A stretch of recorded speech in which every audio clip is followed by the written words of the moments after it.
Et du don d'organes, on continue d'en parler avec notre invitée Carline Domelier, infirmière coordinatrice hospitalière pour le prélèvement d'organes. Carline Yorana. Yorana. Merci d'avoir accepté notre invitation de ce soir. Alors, Carline, on a vu dans ce témoignage de Gilda qui a bénéficié d'une greffe de rein. L'opération a changé sa vie. Combien de Polynésiens ont bénéficié d'une greffe de rein depuis qu'elle est rendue possible aux Finnois? Alors, depuis octobre 2013, c'est 131 patients polynésiens qui ont pu être greffés localement. Et d'où viennent les organes? Alors, pour 101 patients, c'était des donneurs décédés. Et pour 30 d'entre eux, c'était des donneurs vivants. Alors, au jour d'aujourd'hui, on parle de 126 patients en attente d'une greffe. Pourquoi c'est encore difficile aujourd'hui de trouver un donneur? Oui, ça reste difficile parce que, alors, on ne fait pas tous les types de dons de donneurs ici sur le territoire. C'est les donneurs en mort cérébrale, principalement au niveau des patients décédés. Et donc, du coup, il n'y en a pas non plus énormément sur le territoire. Voilà, on n'a pas un panel énorme. Et il y a une spécificité en Polynésie. Est-ce qu'il y a toujours un frein lié aux croyances, à la culture ou à la religion? J'ai l'impression que ça va mieux, qu'effectivement, c'est une activité qui était récente.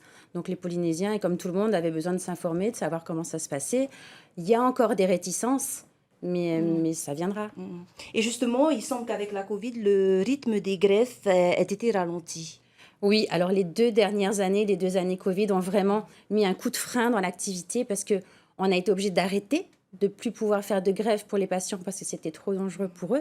Donc effectivement, pendant 2 ans, il n'y a pas eu beaucoup de greffes, il n'y a pas eu beaucoup de communication. Oui, on a recensé C'est-à-dire une baisse. que Entre l'année 2019 dernière, et 2020, il y a eu une baisse. oui, il y a vraiment une baisse de plus de la moitié par rapport. On fait globalement entre 15 et 20 greffes par an.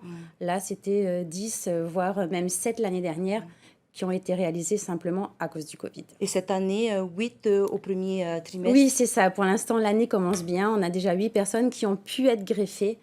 Et Ce sont des dépenses assez lourdes de maintenir une personne sous dialyse. Donc l'urgence, d'où l'importance de communiquer sur le don d'organes. oui, effectivement, il y a un coût pour la santé, mais la communication, elle est aussi parce que c'est important que les gens continuent à en parler et à dire leur volonté à leurs proches, parce que c'est aussi ce qui fait défaut.